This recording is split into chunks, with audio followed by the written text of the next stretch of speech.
idea of having a good design. So, and thank God we have two excellent speakers who are here to educate us on that. So, without wasting, okay, thank you so much, Shamgar. So, so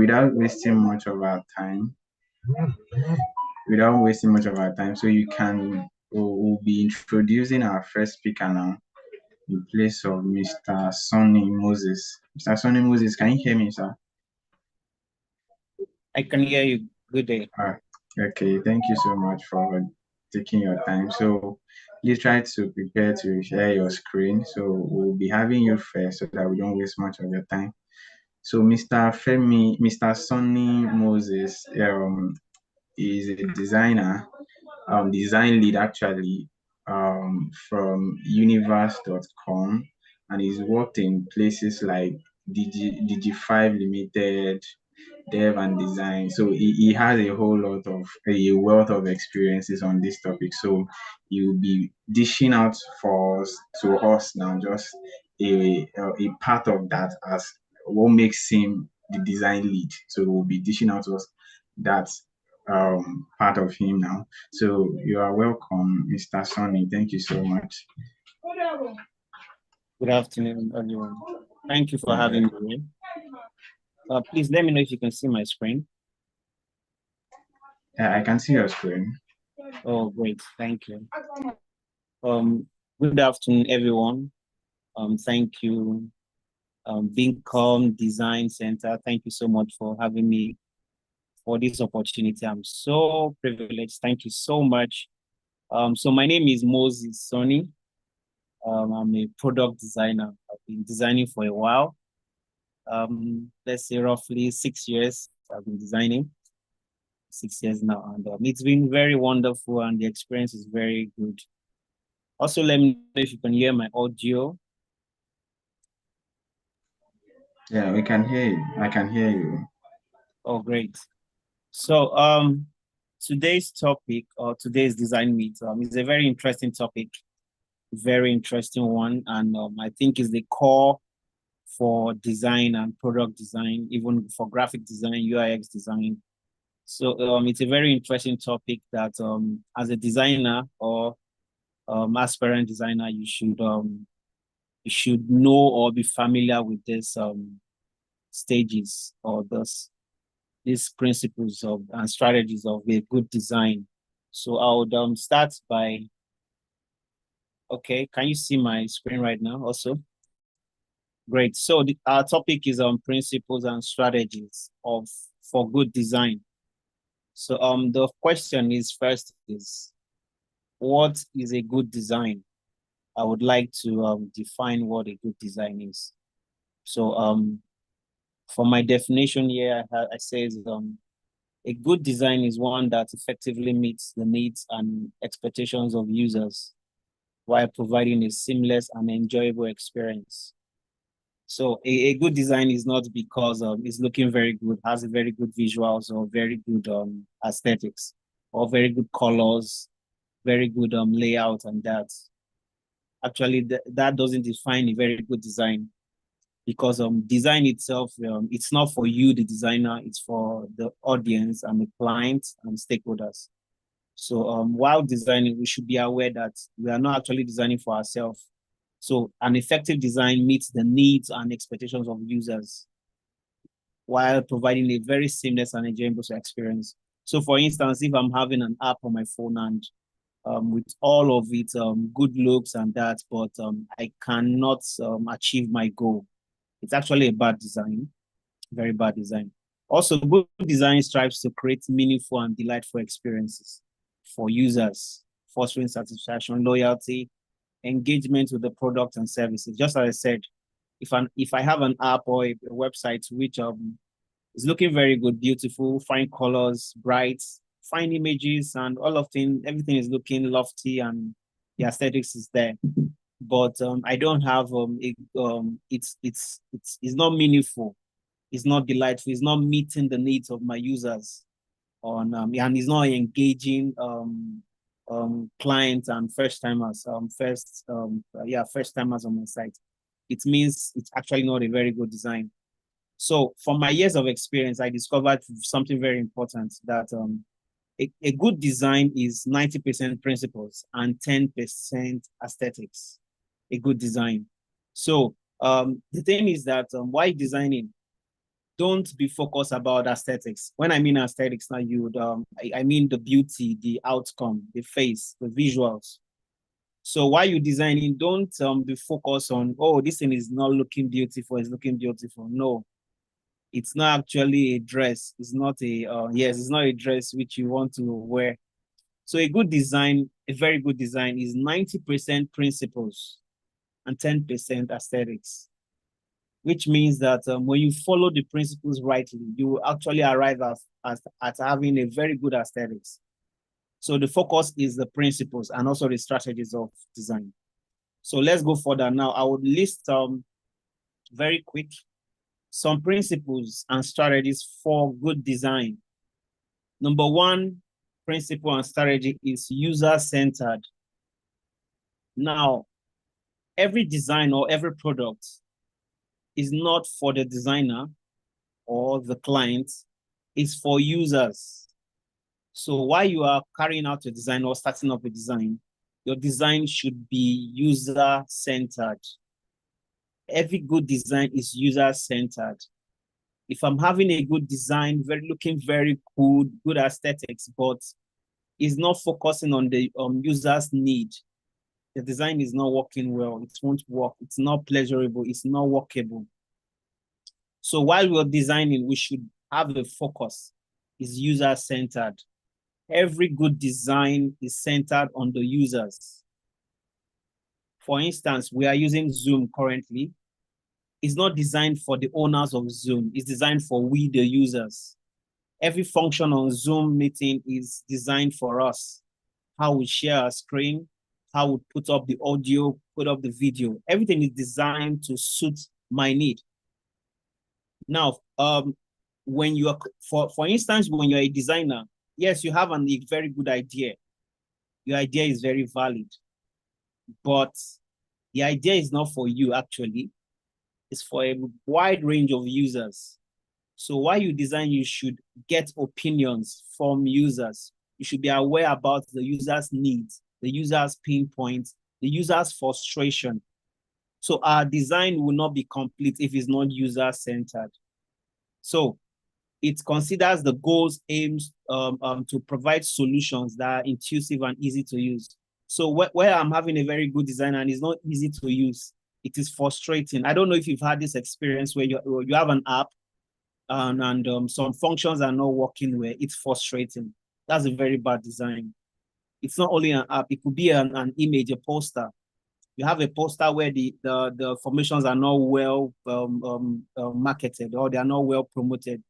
It could be misleading. So every good design should be user focused. For instance, I want to sell, let's say, Coca-Cola, and I want to make a flyer as a graphic designer. The focus is not my face, so I don't need to put my face on the flyer. The focus should be Coca-Cola, the product, or yeah, the bottle of Coca-Cola, the product. So I'm actually focused on delivering a very good design for the users. It is user-centered. It's always focused on the users. The next point is accessibility. Accessibility. Now, accessibility is very important in designing. Very important. Now, when I mean accessibility, I mean a product or a design that is accessible to everyone, where a wide range of users can access and use your products. If you are designing a product, as much as you need to understand the users, you also need to understand a wide range of users. There are different types of users. We have the disabilities users. We have the blind. We have the lame, yes. We have the deaf. So there are a lot of users that would use your product. So while you're designing, you have it in mind that you're not designing for one users. You're not designing for someone like you. Let me use the word. Because you can speak, you can see, you can hear, you can work. No. There are other users that cannot see, cannot speak, cannot hear, Or how would they now assess your product when it's designed? Now I have an image on my presentation here. This is a staircase. You can see the handrail. I know it's very strange for most of us. You wouldn't have seen this before. It's very strange. This is a staircase. We know the traditional staircase, which is a long handrail. Now, this is a very good design because it is designed for everybody. Now, when I mean everybody, let's take for instance, we have the aged, the old folks.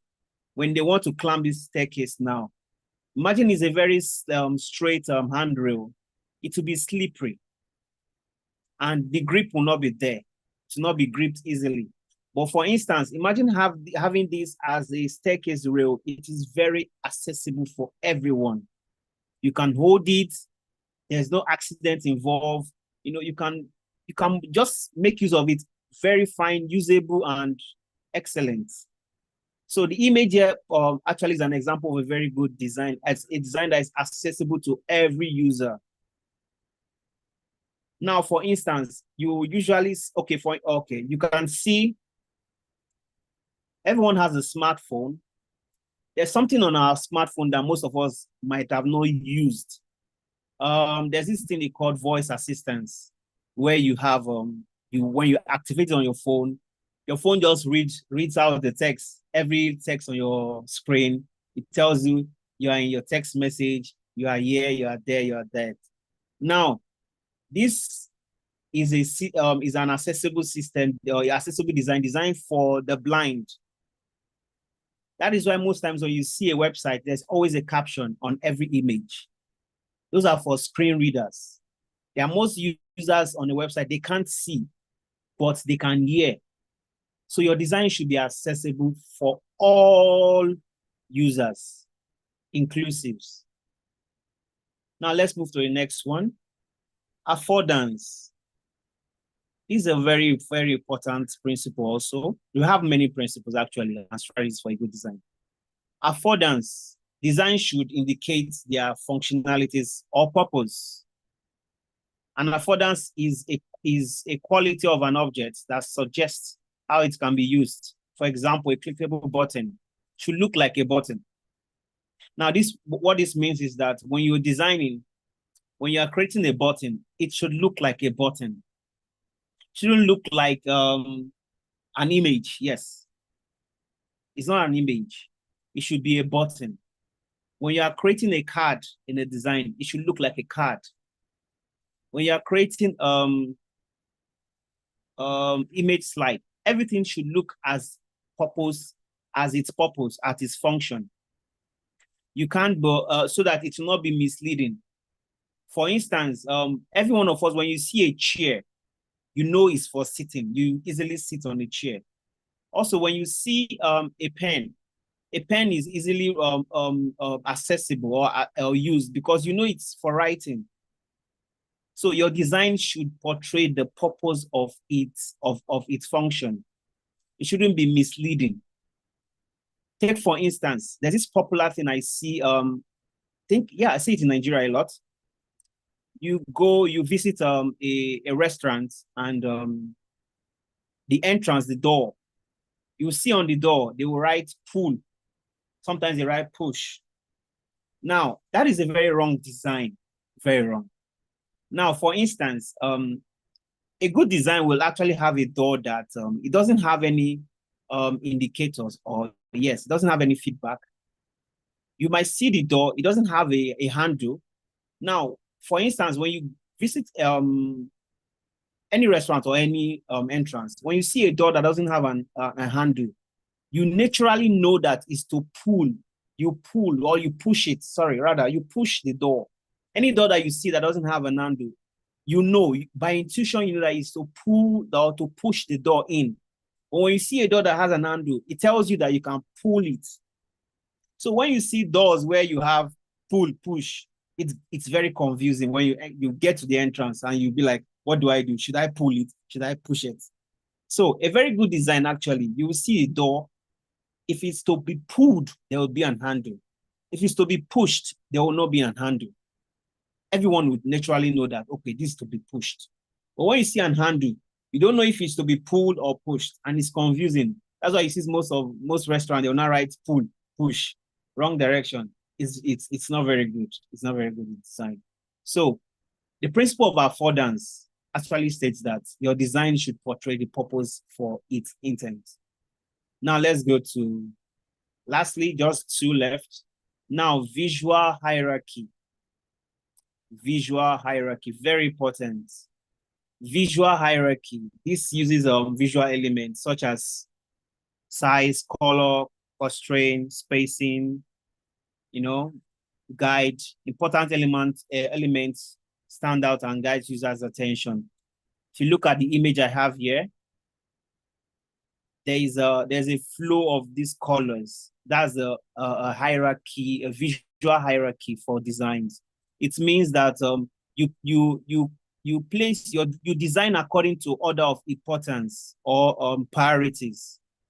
For instance, if you look at what I did here, the visual hierarchy, the text here is way more important than all of this. So if you check the contrast is different. The weight is different. The size is different. So when it comes to visual hierarchy, you should take note. It's seen in every design. But when you now see a design where, for instance, I think graphic designers make such mistakes a lot.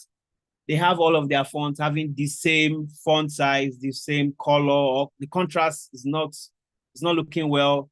There's no order of hierarchy. There's no they are not picking out the important items on the visuals or the artwork. That is why you see a website, a button, a action button always have a different color because it is way important than on the others. So there's this hierarchy it has. Now the last point, which is responsive and adaptiveness or adaptive design. Your design should be responsive. Your design should be adaptive. As a graphic designer, you should know the size of screen.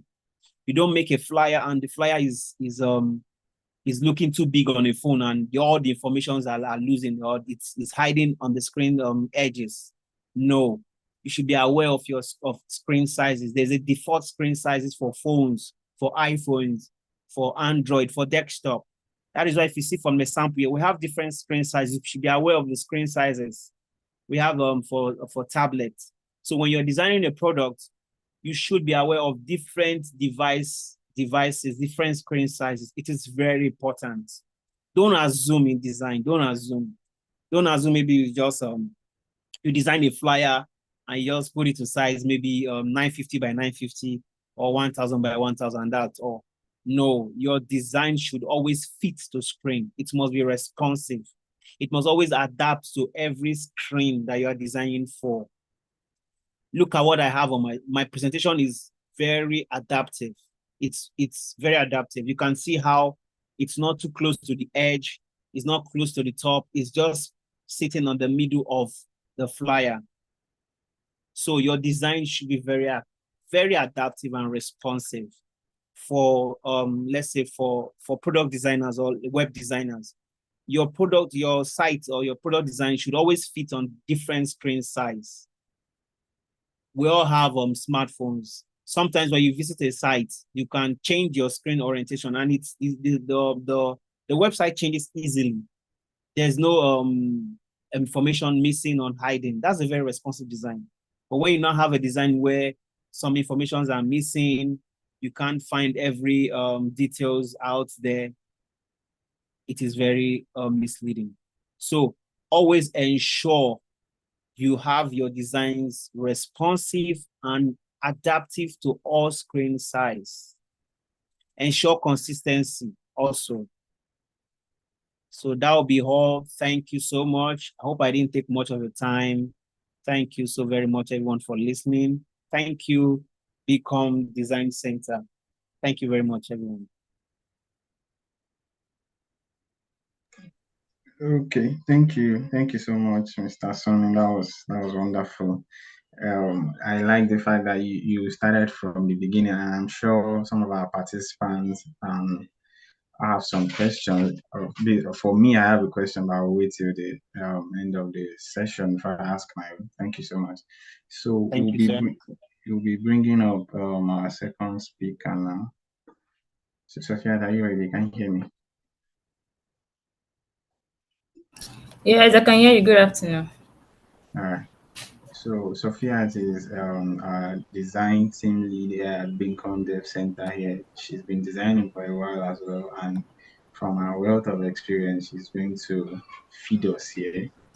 So thank you, everyone, as you listen. So Sophia, you can continue.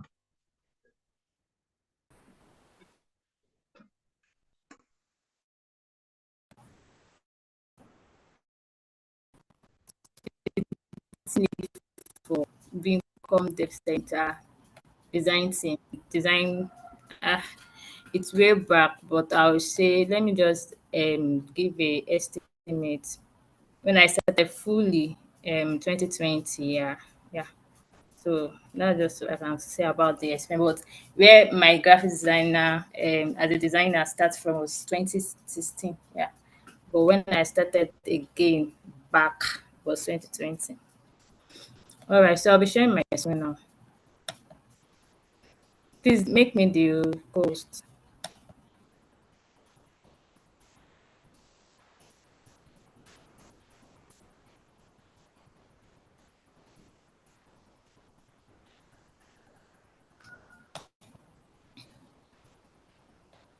You can make me the host.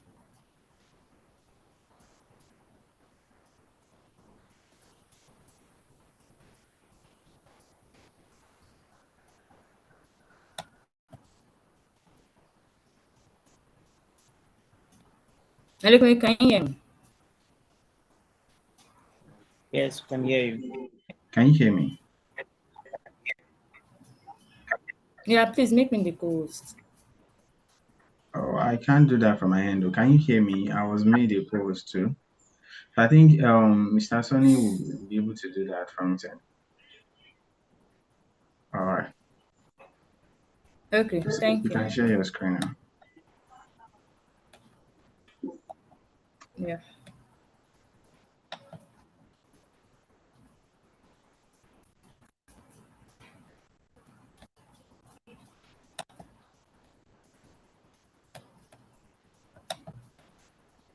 Can you see my screen?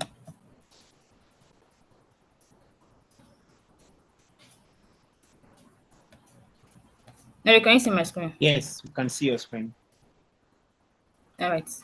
Okay, so today I'll be discussing the principles and strategies for a good designer.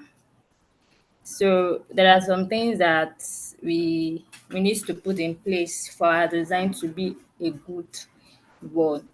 So I'll just say what the this thing is, the principle, what we need to take note in our design. So like the principles and strategy for a good design refers to the fundamentation when concept approach that designer use to create effective aestheticism so and functioning design. So it's not only making your design look attractive, it also had to go through some process like accessible, functional, and the likes. So these principles and strategy guide designer in making decision about layout, typography, color, and other elements to achieve these design goals. So when we are designing, we also need to take consideration. There's something called design principles. In any design you want to do at all, you have to consider that.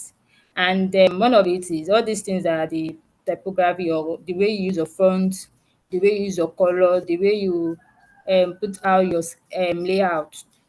All these are things that you need to take note of. So this is just the illustration of how it is. So the first thing you need to take note of is usability. Yeah, so a lot of times when we want to design, we need to understand all these things. We need to put them into consideration when we are designing usability. Can my user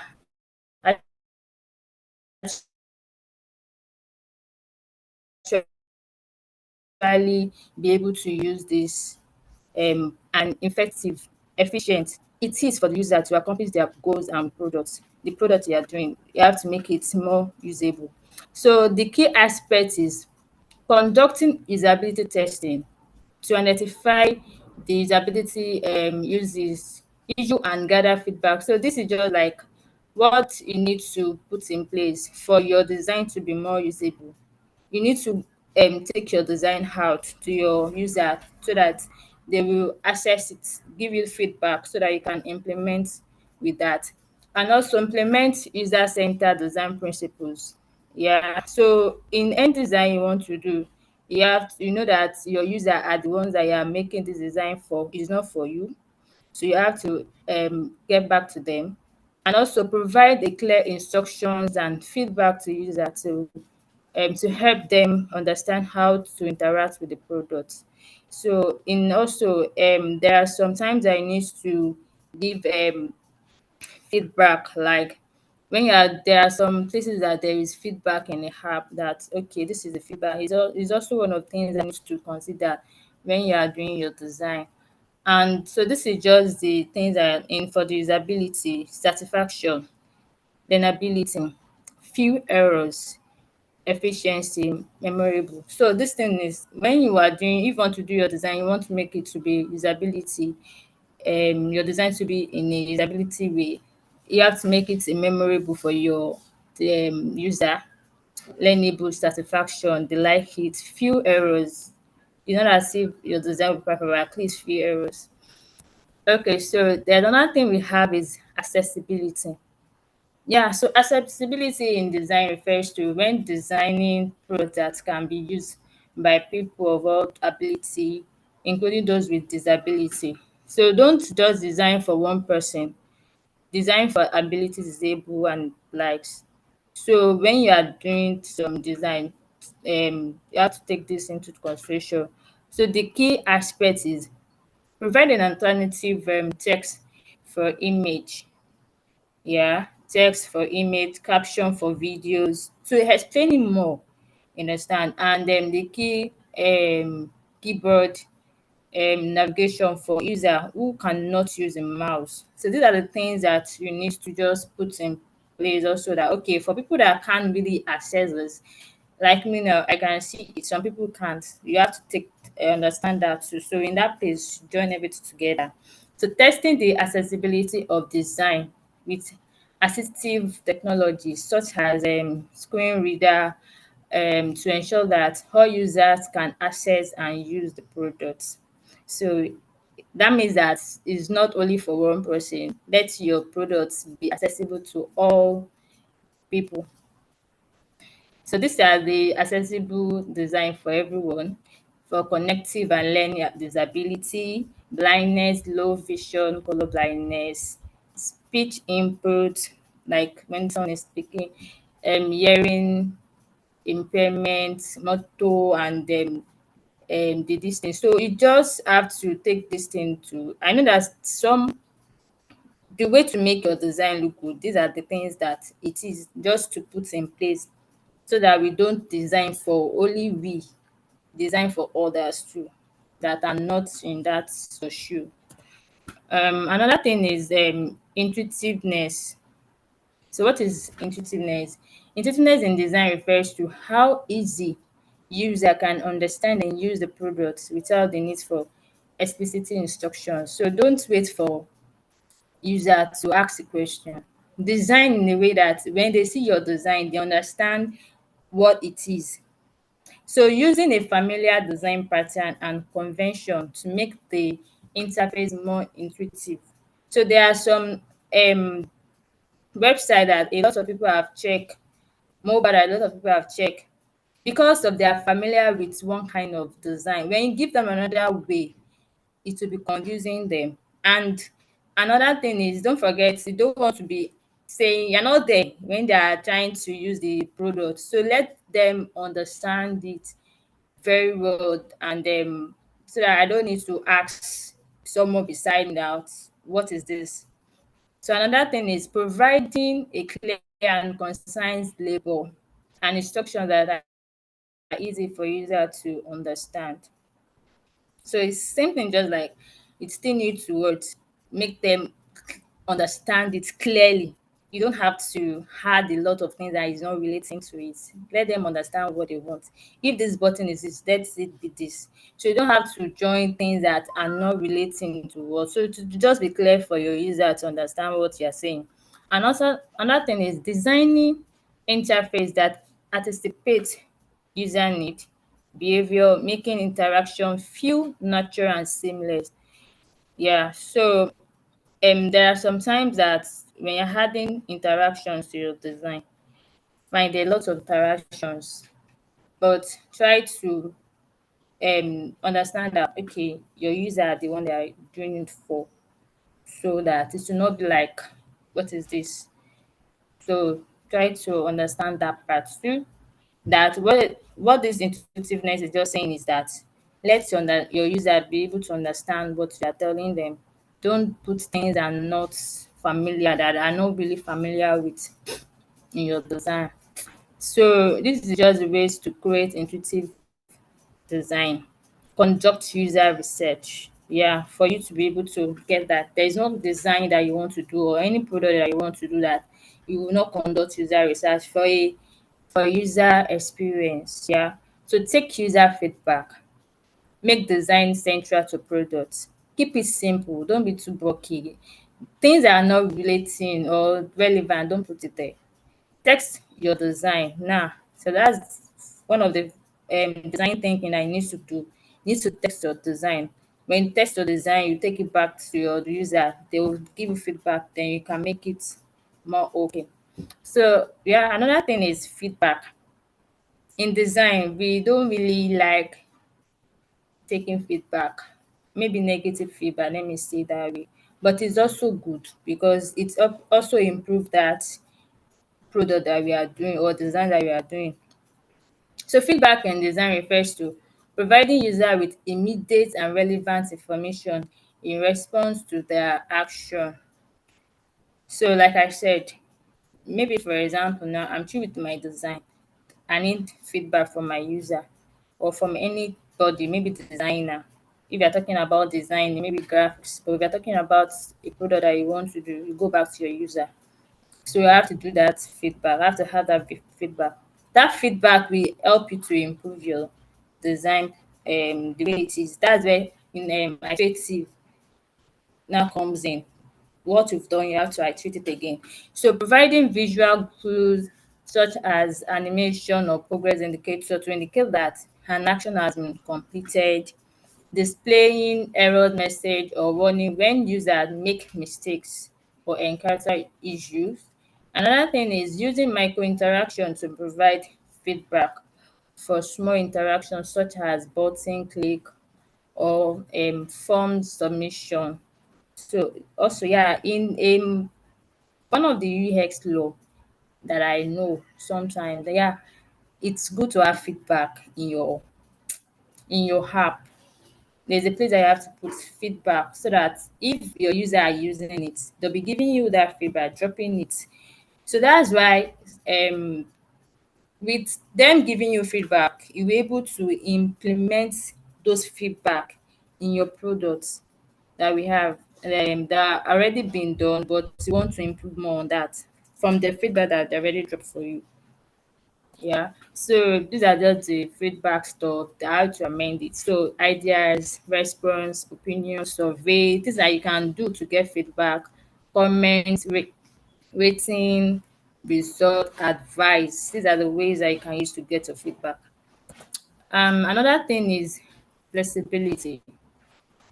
What is flexibility? Maybe hearing this word, but we may not really understand where it falls under product design. Okay, so this is where it falls. Involve where you are doing a design, a product, you are designing a product, and you only have for website, you don't have for mobile. Yeah, you do for mobile, website, tablet, and like that. Most times you do for mobile and website. So when you are doing that, it's just for responsiveness. Understand? So it involves creating interface that can adapt to different screen size, devices, and user parents. All these things is just what? Responsiveness. So if I'm using a website and I'm also using on the mobile, it would be responsiveness. So that way it is flexible. Okay, so using responsive design techniques to ensure that content is displayed appropriately on a various device. So now on a website, the way this is, if I want to use it on a phone, it will be the same. But this one now, the content are too big, but for the mobile, it will be small. In that way, when someone is trying to check from the mobile version, it is responsive. So these things are what needs to put in place also. So providing options for users to customize the interface such as adjusting font size and choosing color theme. Just said it now. So supporting multiple input method such as touch, keyboard and voice commands. So these are also things that you need to also get to know. So yeah, this is just the illustration I just made now. We have the laptop, the screen, the desktop, the mobile, the tab. So everything is responsive.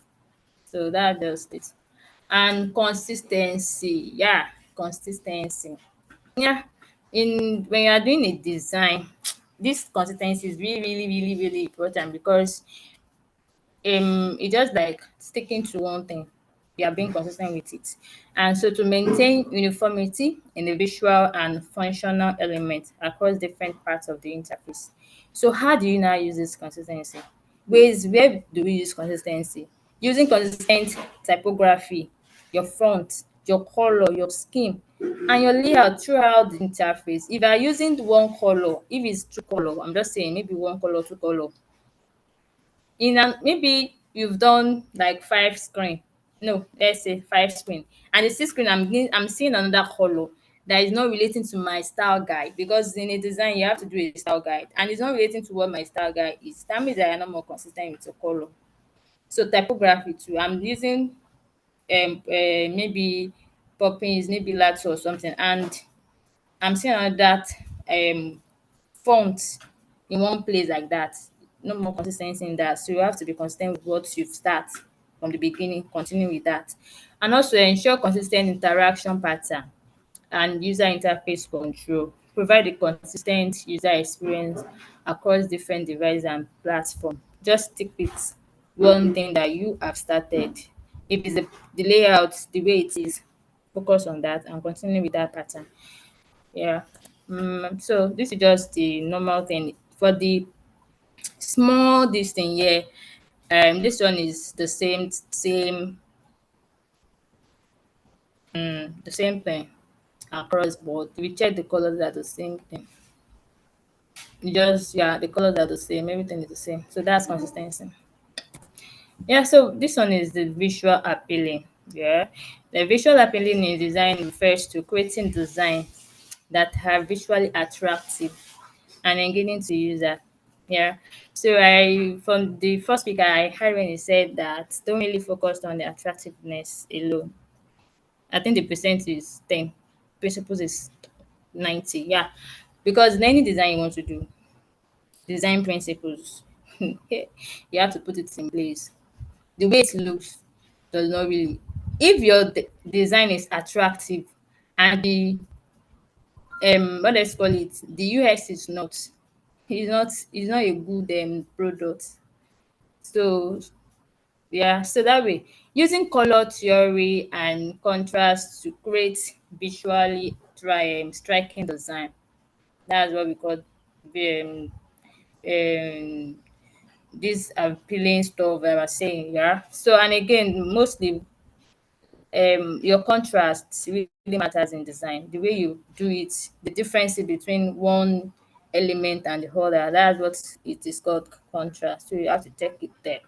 Incorporating imagery, illustration, icons to enhance visual interest. So this is just all these things that is being listed here is how you make your design look okay, good.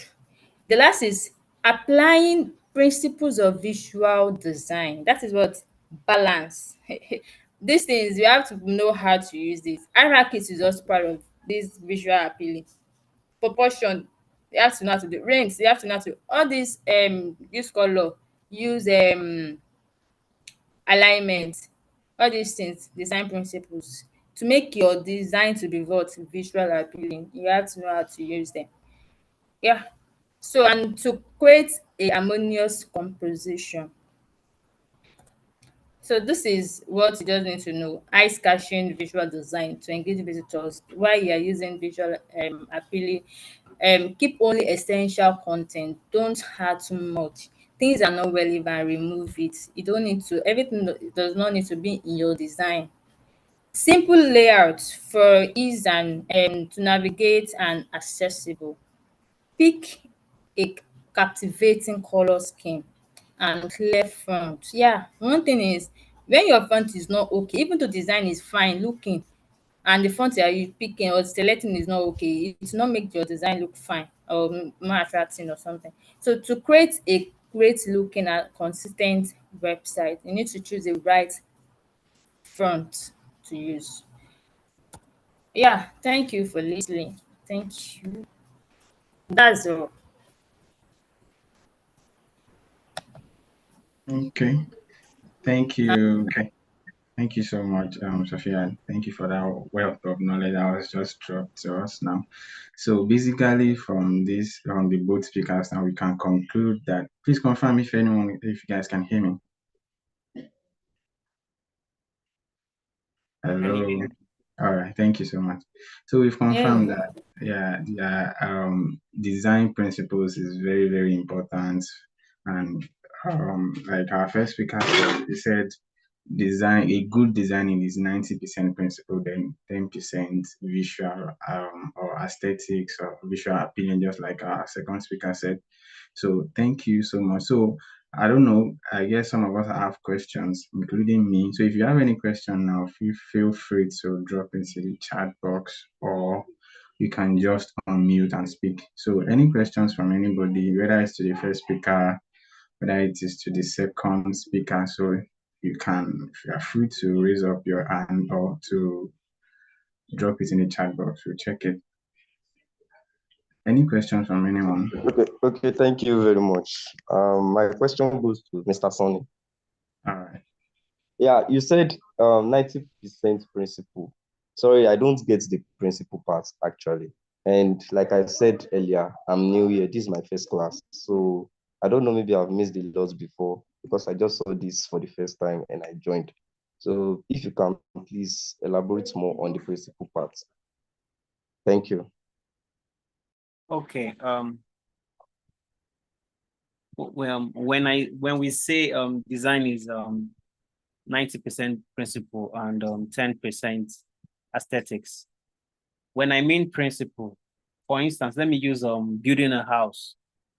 When you want to build a house, you don't start building by painting, or you don't start from the roof, or you don't start by just pulling the paints, the interiors together. Yes, you start by building from the foundation. You dig the ground, you put up concrete on the ground, you start building little by little, put blocks together, put the structure together before you start applying colors and other interiors. So for design now, when it comes to design, when we say principles, it means that you don't start designing by designing, or you don't have a good designing by designing, actually. There are principles you have to follow. These principles are like guidelines to guide you.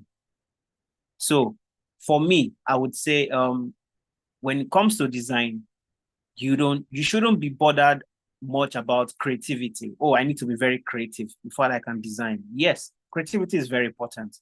But if you can follow the principles of design, you will actually arrive at a very good design before creativity. So all of the points that was listed, for instance, we said accessibility, affordance, visual hierarchy, and the likes. All of these principles, they will guide you. So when you start designing, you wouldn't go amiss. You wouldn't go amiss. And also, when you are following the principle of design, it's like a step by step, arriving at the end point. You wouldn't go outside the whole guide. So when you're designing, don't start designing by, okay, picking colors first and just putting it up together. No, you would miss out on the whole design. First of all, you have to, first of all, think about the users. Who is using my product? Who wants to use this design? Every thing you are designing is a product, either digitally or physically. They are all products. So you need to be user focused. Your design is not for you. It's not for you, actually. You might not even need it. It is your users that needs it. You see some people, they say, okay, for instance, I have a friend, he makes chin chin and donut. He said he doesn't eat it. He doesn't enjoy it, but he does it for customers, you know? So design, actually, when you follow the right principles of design, you will actually arrive at a very good design. That is the essence of principle, 90% principles and 10% aesthetics. Is that clear, sir? Yes. I understand. I get it. Thank you very much. Thank you. Yeah. And Mrs. Sofiat made mention of color contrast. I don't know if she can elaborate on that one too. Okay. You asked about the contrast, I mean. Yes. All right. So it's also one of the principles of design that you need to take note of. So what is contrast? It's just like different things. Like maybe you are using two colors, but they are different colors. So the way you make it look now differs. So now let's say now I'm using color green, a light color green. And if I want to use any color on it, on that light color green, it will be different from that color. And also the color that also complement each other. So for instance now, I want to use only one color, but I want to use the light and the dark color of green. So I'm using the light one and I'm using the deeper color green on it. Is what color contrast. Or um maybe I have the blue color and I have another different color. But you know that they are what? Complementary color, all those color scheme, you can use them. So the differences between the first color and the second color is what it's the name that's what we call color contrast, different things. So now maybe for front, that is typography, they are using two fronts because of is two different things. That's what make it color contrast. But that one is for front. So maybe for shape now, you are using two different shapes. That's what contrast. So just like different things, two different things they are using because they're not the same, so they are different. So that's what the meaning of the meaning of contrast. Okay, thank you. I understand now. So basically, you have to know how to create your own colors, to mix colors together. Yeah, you need to have, yeah, to know how to use color is really, really for a good design. One of the things that we need to know how to use is one of it is color. Because if your color is not okay, also your design will not look good. Thank you. Thank you very much. Okay, that's all from my own end. I Okay. appreciate. Thank you so much, Oluwapelumi. Thank you so much. So, is there any other person? And thank you, our speakers, for attending to his questions. Really appreciate. Is there any other questions from anybody? Okay, I'll take the silence as no question. So let me ask my own question. So I have two questions actually. So the first one goes to Mr. Sonny. Abi Sonny, did I pronounce it correctly? Yes, it's correct. All right. So my first question is, you talked about responsive design, and that's where I want to start from. So when we talk about responsive design, we are basically trying to say our design should fit into different screen sizes, whether it's a desktop a tablet or a mobile phone, not just one mobile phone, all mobile phones like Android, iPhone, as it is. So, but in my own opinion, I feel like as designers and our product designers, we are advised to design for a mobile phone first because why most of the users access this product via their phone first before not everybody will be going about with their laptop or their tabs. You understand? And my idea about that is usually if we design for mobile phone, it is not as detailed as what we have on the desktop mode because I've actually gone through something where I have to take out some details on the desktop where I have to take out some details on the desktop to fit so I can have like more concise details on the mobile phone. I don't know if that is right, but usually I think it happens. But how do we cater for that? Instead of, when you are trying to have full details and you don't want it too detailed or too much information on the mobile phone, what do you do in case of something like that? Okay, thank you. For such experience, let me reframe what you're trying to say, which means, let's say, for instance, you have a website and you have a mobile phone, and let's say Adidas website, and you have that same website on the mobile version, and you want the same information on the website to also appear on the mobile phone, right? If I get very right. Is that a question? Yes. So now the question is, yes, how do we now represent same information on the desktop screen size and the mobile screen size? Okay, fine. If you notice on a mobile app or mobile devices, most times we tend to use more of icons and captions. Icons and captions. Now, but also there's also a fact. Everything cannot be displayed on a mobile screen version.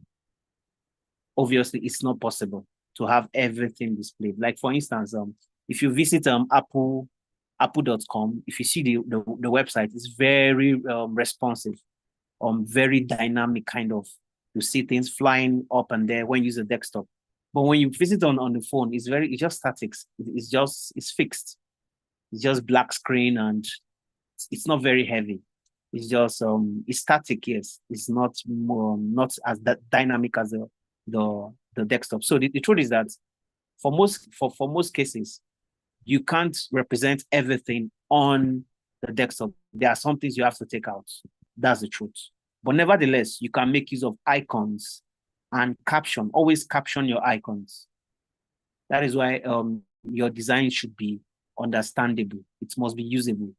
Everybody should be able to. If, for instance, there are some things you would want to remove or some things you want to keep. Also, there's order of priority. What is very important? Let it be displayed. Things that are not very important, you don't need it on mobile. If you see a contact, yes, later, but you don't find that in a mobile device or mobile. You hardly see that on the mobile phone where you have a contact form. You want to collect people's contacts most times for mobile phones. So that is why most times, again, for some brands, there's a difference between an app and mobile version. There's a difference. An app will not be the same with the mobile.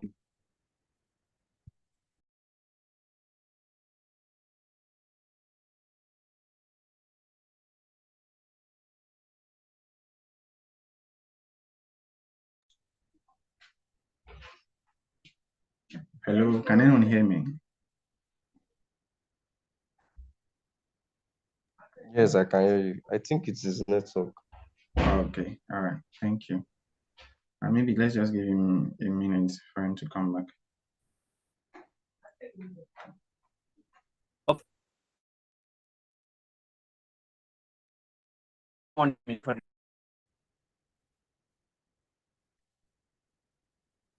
So, your question. First of all, it could be displayed on the mobile view. So sometimes you shouldn't go the of trying to make everything display. Not everything will be displayed, but the very important things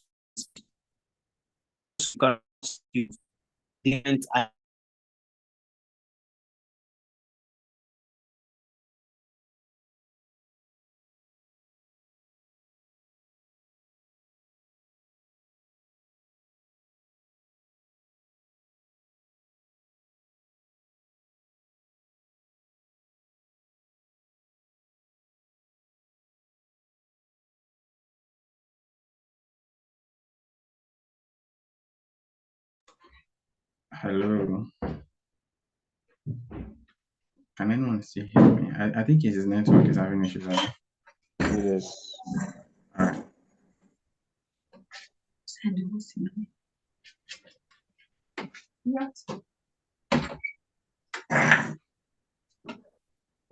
Okay, Sophia, can you hear me?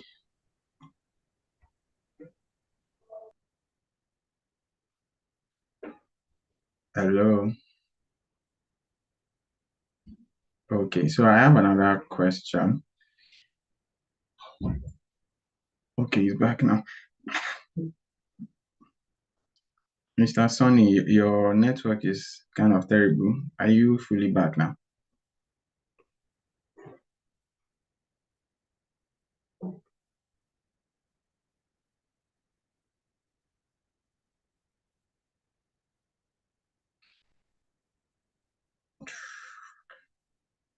Hello, Mr. Sonny, can you hear me?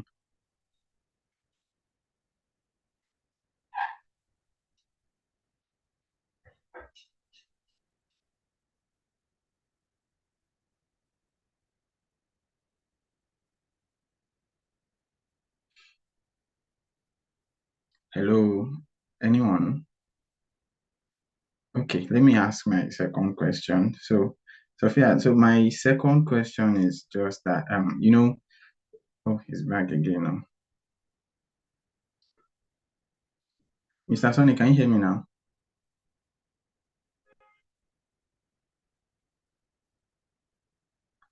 Very sorry, Mr. Adekunle, for the break. No Can problem. anyone hear me? Yeah, I can hear you now. I don't know, I was locked out. Yeah, I can hear you now. I can hear you now.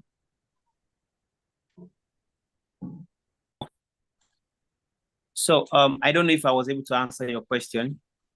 Yes, I understand. So from what you said now, so you said it's a fact, and we should just adapt to it that not all information that are on the desktop view will be accessible on the mobile view because the mobile does not give you much room like that. So you just have to put the important information there. Yes. Okay, so that answers the question. So thank Wait, you so I much. have a question concerning that. All right. Even if you are using a mobile version and you change it to what do we call it, desktop view, like like Chrome now, there is desktop view of a mobile version. Yes. Can we still get more of the information, or is just the limited information so the developer, the designer have provided initially? Is it the limited information we still get? I don't know if you get my question. Yeah, I got your question. Yeah, for some websites or so some products, you might get it, you might not get it. But what you would not get is the responsiveness or the interactivity. You might not get the full interactivity on the website. Now, it still boils down to the web developer or to the designer. It boils down to the designer itself. For sub designers, there'll be provision for if the screen is changed to desktop view or mobile view. There will be that provision for some designers. That is why we say a good design should be responsive and adaptive. So it depends on the designer. So while you're designing, you should have that in mind that you have different devices that will be used. What is the provision for if the screen size is changed? What will be displayed? So that's when you now create another version of that same product in another screen. I don't know if I answered the question rightly. Yes. Thank you very much. Thank you, sir. All right. So thank you so much. So I'll for the second question, I would like both speakers to attempt it. So the question is, we talked about creating designs for everybody, and I find that somehow confusing because one of the things I understand about design is research, and for your research now, you are trying to, as a product designer, you are trying to solve a specific problem for a specific people. Let's say you are designing for small children now. What is the essence of having a research, then concluding based on your research that these children are not blind, they can still type. So is there need for creating something like a screen reader, in as much as we want to make it as easy as possible, but our research should, I feel like our research should kind of limit our scope of whatever we're putting in that design. So I want to ask, why do we still need to create a platform or an option for screen readers while we are even though we've already made our research that we are designing for people that can see, that can type very well. Why do we still need to do that? Okay, I think my co-host can go first though. Sophia, can she go first? All right, thank you, Sophia. Okay. All right. So the reason for you doing the to conduct a research is not only for you to get all this thing you're saying. Also, you want to get your features. You want to get their problems. So, but when you are doing design, like when you are doing a product, you have to understand that there's other people too. Like now, let's say there's a product that you want to do. There are sometimes that you need to know your user. Let's say, for example, now the product that you want to do is more for the pregnant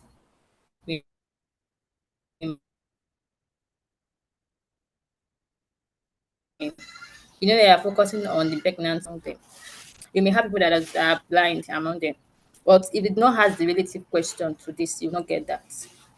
So even though you are not asking question, there are things that you need to input in your this thing, like all these uh, speakers that when you click on it, it speak for you. These are the one of the things that you are trying to get to people that can't see, so they can use that mark to communicate with your product. So doing research does not stop you from gaining other people like disabled people also in mind. It is not. Your research is you to understand your user problem more. So there are some questions that you need to ask them if you want to generate this answer, that this question they're asking now, that okay, maybe you need to add it to it if you want to get that feedback from your user, so that you know that from this user that I want, maybe the student, there are some students, maybe there's a app that you want to do for students. Inside student, they're disabled now. There is people that does not, they can't see. So it's not only for that that you are doing research. So if you don't ask them these questions, you will not be able to get this your feedback that you are saying. So you need to have a relevant question from to get a feedback that you want. I think that's all I can say. Sonny can add more. He's not here, so let me quickly say something. So my own opinion is Uh, I am the kind of person I like specialty. If you are doing this, that means this is what you are doing. So I feel whether if you want to design for disabled, that means you want to design for disabled. You don't. I feel like that is my own opinion. I don't know. It's my own opinion. I feel like you don't have to combine people who can see clearly or people who can hear clearly. You don't have to match them with people that cannot see. That's not a way of discrimination in a way, but it's just a way of creating a form of specialty. Okay, people who can use, people with disable, this app is specifically for them so that they can really enjoy the product, not as if you are discriminating from them, but you want them to. This app is specifically for them. Do you understand? So and it has all the features of disabled people, whether you can see, whether you cannot use your hand. Do you understand? And I feel like that way it can help you focus more on solving their problem than kind of putting people that can see together with people that cannot see. You are kind of it creates a whole lot of distractions in a way. That's how I'll see it. So, Mr. Sonny, that's my own opinion, though. I'm just saying. Okay, to what you just said, Okay. there's no any discrimination in anything. No discriminations. The fact that there's a mic for a reason in your this thing, there's a mic for a reason. So it's not, you don't have to think maybe this. Just even though there are some that you can see would not use some pictures, yeah, and it is there for people that want to use it. So there's nothing discriminating there, or there's nothing special. It's just that if you want to do a product for disability, you know that you are focusing more on these people. Do you understand? That does it. But if one thing is just know that okay, like now, if your product is more for the disabled people, now like your product is more for that, just assumption. If I want to check that and I see that I am not the user, I will leave that app or that site because I know it's not for me. But normally, general sites that we have normal features that both able and disabled can use, I don't need to bother myself on maybe there's nothing. No, I don't need to bother myself on that. I just check it and I say, okay, I can use it. Anybody else can use it. If people that are disabled come to that site and they say that they can also use that product, they'll stay behind and check what your site is. So that's just it. All right, Mr. Sonny, let's hear from you too. Thank you. Okay. I think there's no perfect answer to that because Exactly. the truth is that the target audience is the key. Important. Yeah, so it all depends on who is your target audience and who some products will want to focus on just one audience. So like let's say for instance Nickelodeon cartoon this thing is, we all know the target audience. We all know. I would not go to Nickelodeon to start watching it. It's not for me. So we will just that there are some products that it should be focused on one user. It's okay if it's like that. For instance, the book for the blind.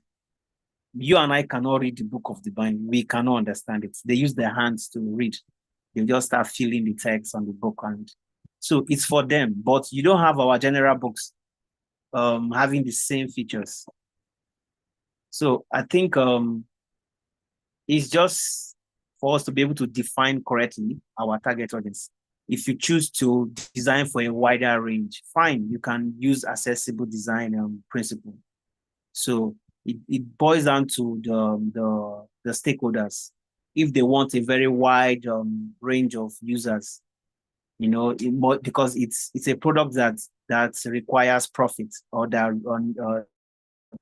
developed for profiting. So it depends on where they want or how they want their profits. So I think it depends on the stakeholders, and also if the design will focus on just teenagers, fine. It might be limited to only teenagers. That's still very good. So I think there's no discrimination truly, as Sophia said, there's no discrimination. So it depends on the stakeholders. That's for me.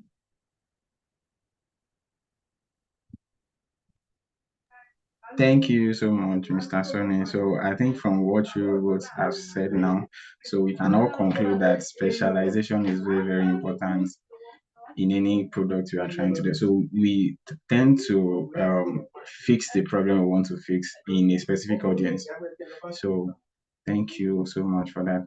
So if there's any other questions from anybody, any contribution or anything from anyone, Korede, Deborah, anyone, if you would like to say something.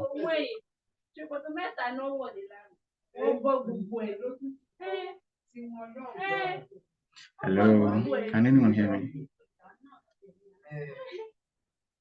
Yeah, we can hear you, sir. All right. So the silence is saying we don't have any question. So I think we'll be rounding this meetup up now. So, Mr. Sonny, I don't know if you will be so kind to drop your maybe your LinkedIn profile or your Twitter handle so we can just follow through your work. If there's anything we'd like to ask you after the class, or maybe just want to connect with you as we go ahead. So if you'll be so kind to do that. Sophia, you can do that too. You can just so that our followers can just go ahead. Yeah, So sorry, I have a question. all right, thank you. Is this class like frequent? Like, is it frequent once a week, every day, or something? I'm just asking about the class now.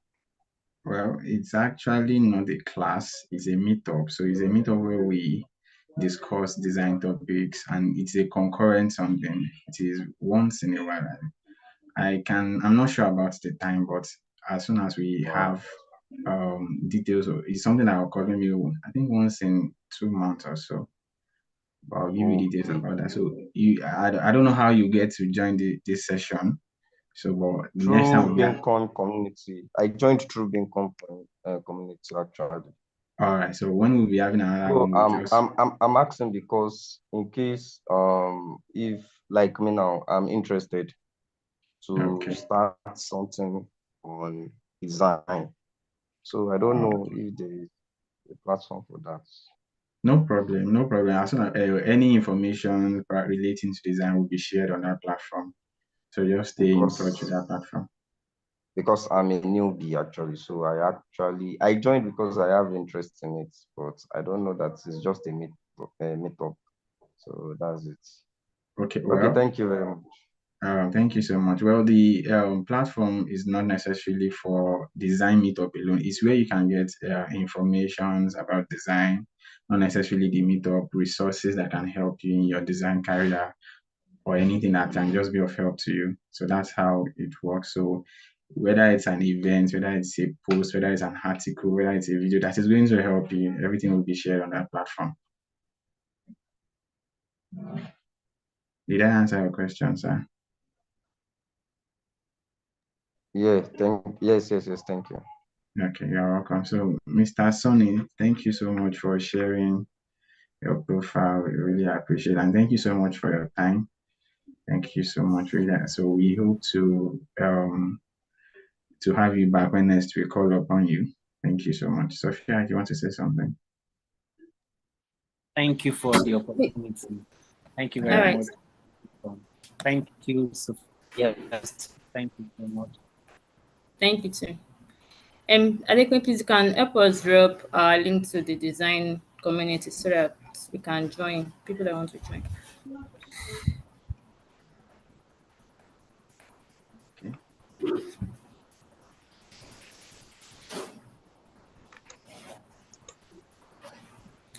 And then Pelumi, you talk about you want to attend the class, Abby? Yes.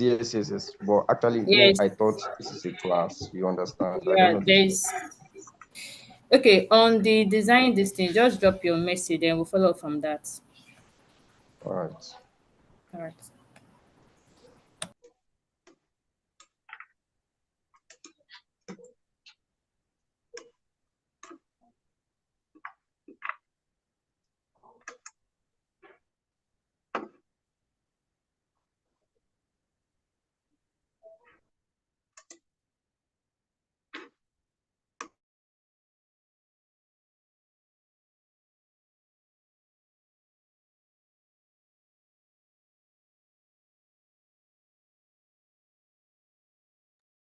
So is that all? Can we leave the class? And can we leave the meeting? Yes. Thank you. That's so sorry for keeping you waiting. So that's the end of the class. So Deborah, can you hear me, Deborah?